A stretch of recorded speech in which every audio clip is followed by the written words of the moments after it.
organic, unpredictable, unknown, lovely, beautiful, a sense of fulfillment. This is part of the pleasures of life and not the chores of life.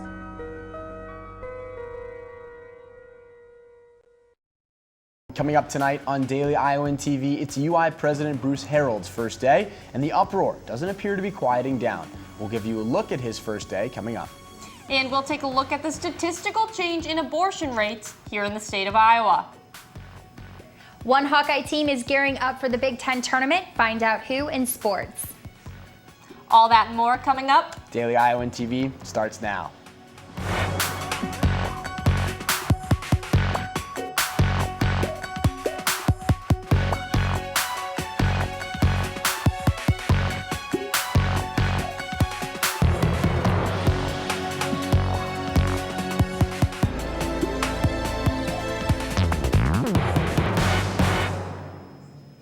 Good evening and thanks for joining us. I'm Megan Sanchez. And I'm Jeremy Meyer.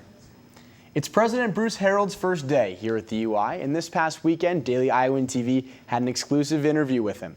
In the interview, Harold talked about his transition into Iowa's atmosphere and shared how he's already invested in a black and gold wardrobe. He said he's even gotten the chance to cheer on the Hawkeyes as their football team continues their winning streak. As the interview continued, he first addressed sexual assault on campus and said he'll be doing everything in his power to continue with former President Mason's plans on rebooting how the campus handles this major issue. He also spoke about his appointment and the constant protesting from students and faculty. Harold said, quote, "It comes with the territory. I consider myself to be a leader, and walking into situations that need leadership, that's kind of natural."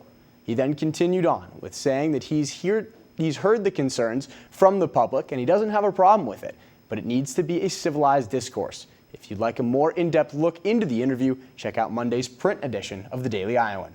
Even as Harold says he welcomes discourse, part of the UI public welcomed Harold to campus Monday with a protest. UI faculty and students and Iowa City citizens gathered in front of the old Capitol building to protest President Bruce Harold's first day in office. Many protesters had the opportunity to speak out on why they are against not only the new president, but the Board of Regents as well. During the protest, UI faculty members marched up the stairs dressed as former presidents of the university. They then took turns speaking out on why they felt that Harold does not belong in office. During the protest, advocates were able to sign a petition to have the new president removed. After the better-known former presidents gave their piece, protesters marched around Jessup Hall, chanting against Harold and the Board of Regents. They continued chanting in front of Jessup before moving inside the building and protesting directly in front of the president's office.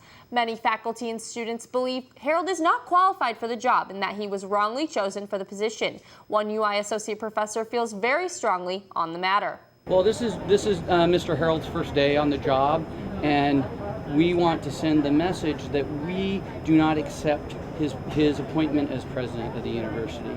His appointment on the basis of the regent's underhanded work doesn't sit well with us as constituents, and suggests to us that he'll be working for the regents and not for the University of Iowa. An Iowa City man has been arrested after pulling out a handgun during an argument this past weekend. 19-year-old Logan Santel got into a fight Sunday night, and authorities say Santel pointed the weapon towards the ground. He did not have a license to carry the weapon. Santel has been charged with carrying a weapon and assault while displaying that weapon, both charges that could land Santel in prison for up to 4 years. In July, 3 Iowa City teens helped a man stuck in a burning garage. But now city officials have awarded Jazzy Markel and Javiel Jones the life-saving Commendation Award. The three ran towards their neighbor after noticing the man was trapped in a burning garage. They then called 911 while trying to talk to the man from the outside. Fire crews arrived a short time later and pulled the man to safety. The man is still recovering from injuries sustained in the fire.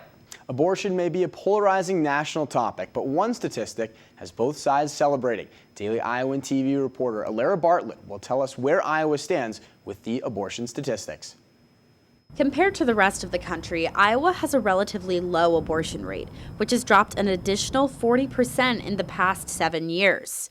This statistic parallels a decreased rate in teenagers giving birth in the state. Because of Iowa's fairly constant birth rate, which has increased only by about 2%, the decrease in teenage births is not a result of more abortions. When people have access to comprehensive sex education and the full spectrum of contraception, that there's a strong correlation with decreased abortion rates.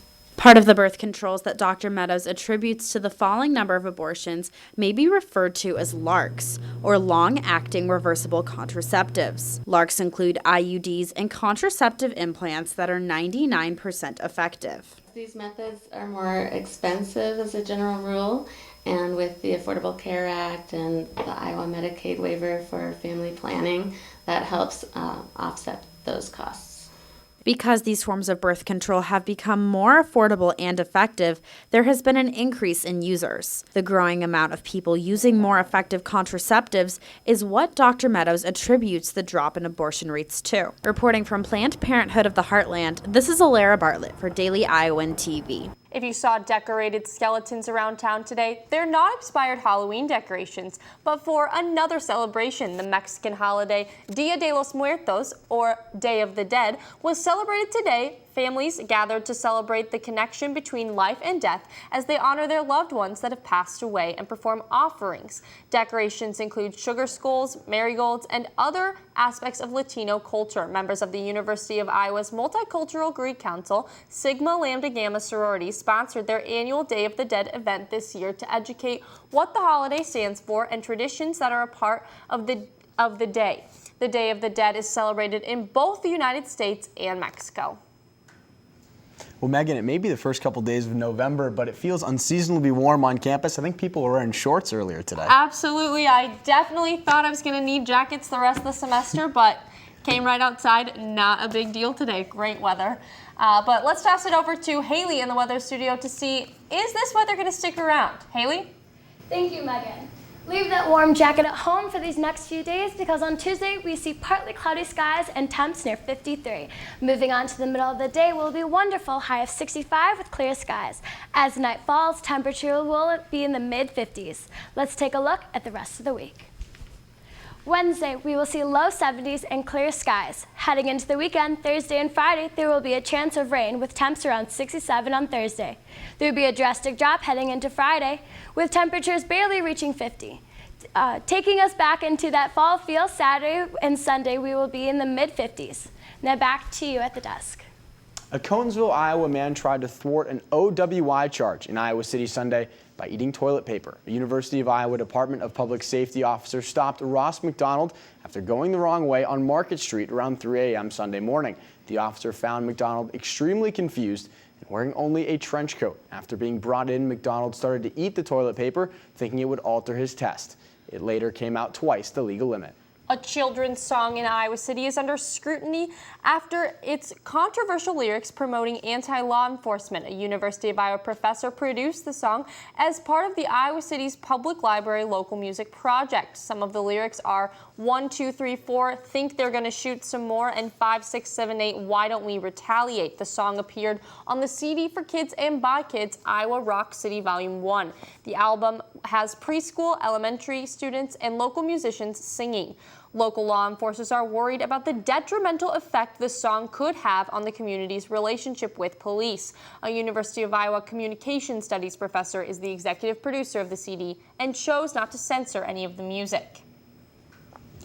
Well, Jeremy, 8-0. I can't believe we're here in November saying that, but I'm so excited to see what the Hawks are going to continue to do. Another week, another win for Iowa's football team, and Kirk Ferentz still in the top 10 with his program moving forward. For more on that, let's toss it over to Katie standing by in the sports studio. Hey, Katie. The full moon wasn't the only thing scaring Maryland this Halloween. Jordan Maloney takes a look at what might have been the Terrapins' biggest fear in Saturday's matchup in Iowa City. With another conference win over Maryland in Week 9, the undefeated Iowa football team is turning heads, and not just because they're putting points on the scoreboard. While the offense has been creating great success, the team would not be 8-0 if it weren't for the defense. Allowing the Terrapins only 1 third-down conversion and forcing 4 turnovers, the Hawkeyes defense dominated this Big Ten battle. We were happy we got the pick. happy that I had a lot of turnovers this game, but we're still trying to get better. Desmond King leads the nation with 7 interceptions after a pick-6 in the fourth quarter.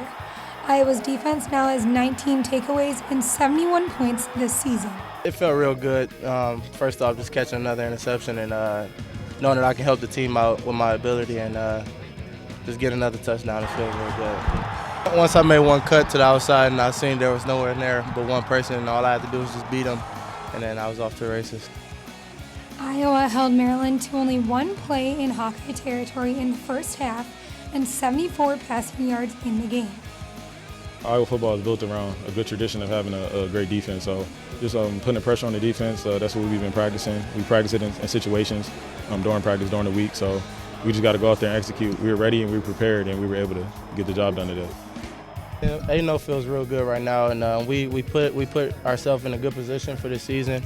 And just going on the road next week is going to feel much better getting that win number 9. Week after week, this defense has brought their battle to the field, and this week's matchup with Maryland was no different. The team focuses their attention now on the upcoming matchup with the Hoosiers. From Kinnick Stadium, I'm Jordan Maloney with Daily Iowan TV Sports. The defense has been powerful this season despite battling injuries with some key players. It was also just announced today that for the first time since 1903, there are 3 separate Big Ten schools that are 8-0 heading into Week 10 of the college football schedule. Iowa, Michigan State, and Ohio State all have not lost a contest so far. With all of the hype from Iowa football and their legendary start, some might be forgetting that college basketball season is right around the corner. And for Iowa men's hoops, it's already beginning. The team had their first exhibition game last Thursday, and one senior already had a stellar performance. Taylor Brooks has more. For some, they might think it's a little early for basketball to be starting, but Iowa men's basketball coach Fran McCaffrey said he doesn't remember the last time he had a team play this early. But game 1 is under their belts, and senior Mike Gazelle showed exactly why he's ready for his senior season. The starting point guard came into his first game of his career at Iowa wanting to prove a point. The veterans know what they're doing with the inexperience from their younger players. You know, we got a great core group of guys, veteran guys that know what to do, and we're just really trying to bring these freshmen along because, you know, we're going to need them this year. With a point guard like Gazelle, he can not only control the front court, but also get to the hoop, and that shows the versatility within the senior. The way he came back and was that aggressive with his jumper, with his drive, with his defense. I mean, I just can't be more proud of him, the way he played, the way he fought. His progress came from how much he has worked in the offseason, and it's already being noticed after a 24-point performance against Sioux Falls. I worked on my game a lot this summer, and you know, I'm just looking to stay aggressive out there, I think. But I think what he's done it kind of with his play. He worked hard this summer and really worked, and he's been playing like that in practice.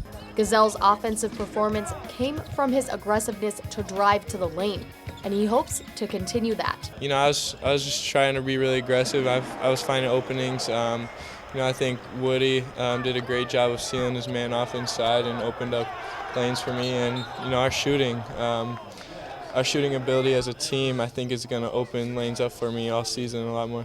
Even with all 4 seniors starting in game 1, there's still plenty to figure out for Coach McCaffrey and his squad, but his point guard position is not one of them.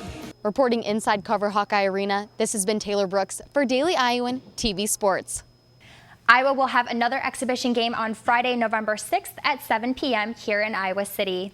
It was just announced that the University of Iowa field hockey team has earned the number 7 seed in the 2015 Big Ten tournament, and for the first contest, the Hawkeyes will face off against the number 2 seeded Michigan Wolverines. That contest will be on Thursday, November 5th at 2 p.m. and will be broadcasted live on the Big Ten Network. Iowa and Michigan already met earlier this season up in Ann Arbor, and it was Michigan who won the contest by the score of 4-0. And that will do it for us here in the sports studio. Megan and Jeremy, back to you. That's all we have for you tonight on Daily Iowan TV. Be sure to check out our website, dailyiowan.com, for all the latest news between now and Tuesday. For Daily Iowan TV, I'm Jeremy Meyer. And I'm Megan Sanchez. Have a great night.